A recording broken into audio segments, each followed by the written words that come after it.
Hello guys and welcome back to my channel Voice Over Success. So I already uploaded the video of game 1 of the first SkillCraft Open that I've already uploaded it on my channel, and hopefully you have watched it. If you haven't watched it, please go and check it out too. This particular video is about game 2 of the same tournament, which I played against Samarth with white pieces. Let's get started. So coming onto the game, I was white and I was paired with an opponent named Samarth, which was black, and I started with the move that I prepared, E4, and he went for the Sicilian defense, that is C5, a knight F3 and knight C6, that is the old Sicilian, D4 takes and E5. Although this position has occurred to me a few times in the games, but I've never played the move knight b5, which is considered as the best move. I always try to save the game with knight b3, but unfortunately, this is not the best move in the position, and you'll see how I suffered because of this move. Knight f6, attacking the pawn, defending the pawn, and bishop b4. Now bishop b4. Now I thought that maybe he would threaten to take the knight. I would take with the pawn, and this pawn of e4 must be hanging. So I just played the move f3, which was not the best move, and you can see engine already gives a huge advantage to black. He played the best move d5. He took with the knight. I played bishop d2, securing everything. And if he double takes with the everything, then I have double c pawn already and already better for white, but for black, sorry. But he didn't take. He just castled, and I leaped on to this opportunity and took on d5, which was the best move. He took with the queen, and I played bishop d3, which is according to the engine, not the best move. Now, what I really thought was if I took here, if he would take here, I would take with the rook, and knight here would threaten both of the pawns. But as you can see, I missed this move c3 because he can't take the a2 pawn. Sorry, he can't take the a2 pawn because the rook a1 trapping the knight. And if he gives the check, I can just move back into something like f2, and there's no such huge threat coming towards my king. But I didn't see the c3 move and thought that might be I'll go into a pawn down position. So I went for bishop d3, and he went for bishop e6, castles, bishop takes, queen takes, rook takes. This is all equalish, and rook f1, just developing my rooks too. And he played knight d4.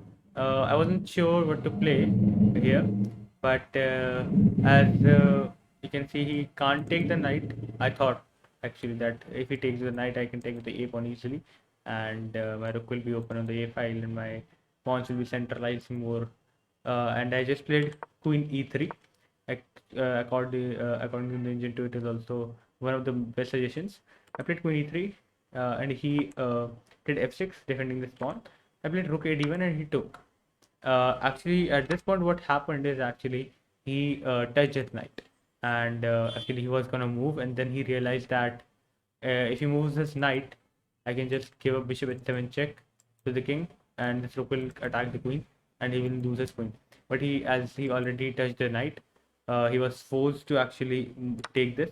Actually, he could have played this check, which I guess was um okay. Then you suggest that knight this into is better, which actually did it.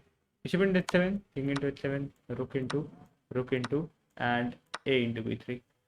This was all played, and then he played simply a6, which I don't think was the best move because he needed activity, and I guess this was a must move. This was a must move to play. He played a6, defending just a pawn that the queen could take, and I played c4. He moved with the rook back. I gave a check, g6, and I played f4. He unfortunately went rook d4, which was a blunder, losing that pawn and giving a check. Bishop back, I took, and I came queen b5, which is okay. Rook here, but this was not the best move, as he went here. I took here, and he went bishop here. Now what's happening is that he's threatening to play rook f2 and things, and also currently he's threatening rook into g2. So I had to play the move rook e2. which is actually a draw because he gives rook to Vincent, rook here, rook e2 again. But I didn't want to take this draw as was already a few pawns up to. So I went queen g3. I can easily give up my queen for a rook and a bishop. Uh, he unfortunately played a blunder here, rook f2, which simply uh, a check, king moves, and I take the bishop. And the thing that he actually missed, which he also told me about after the game, is that the queen defends the pawn, which is the main idea because otherwise it would be a draw. But after this move, you can do a check and this defends the pawn. So this is how the game actually ended, and he resigned in this position, and I won my game 2 with white. At this point, I was 2 out of 2.